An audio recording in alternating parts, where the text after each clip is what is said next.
chapter 30 of A Course in Miracles. It's called The New Beginning. We're starting a new section called The Freedom of Will.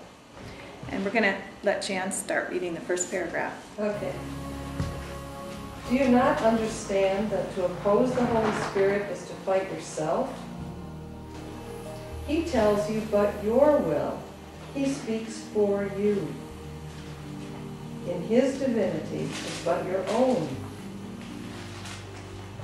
And all he knows is but your knowledge, saved for you, that you may do your will through him.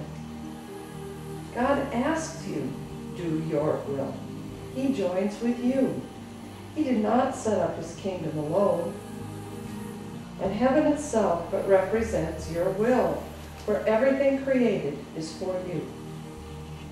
No spark of life but was created with your glad consent, as you would have it be. And not one thought that God has ever had but waited for your blessing to be born. God is no enemy to you. He asks no more than that he hear you call him friend. Isn't that sweet?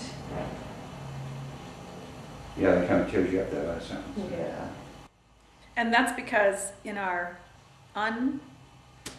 uneducated mind, in our just normal understanding of God, it appears that God's will is different than ours and that we have to sacrifice what we want, what we really want, to be on a path that serves God. And the Course is explaining, you need to understand, as you were created by God, your will is in line with God's will. It's this other image that has its other ideas and plans. And so when you stop listening to it and start listening to the Holy Spirit, you're finally being free to do what you always wanted to do, rather than the other way around. Isn't that true?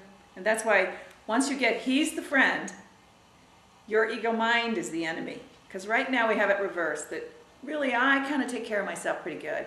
And God is kind of always coming in here and messing up stuff. What he tells me to do isn't really what I'm going to want to do. It's not really taking care of me the way I probably could take care of myself better, right? Yeah. So that means we're saying our ego's our friend and God's our enemy.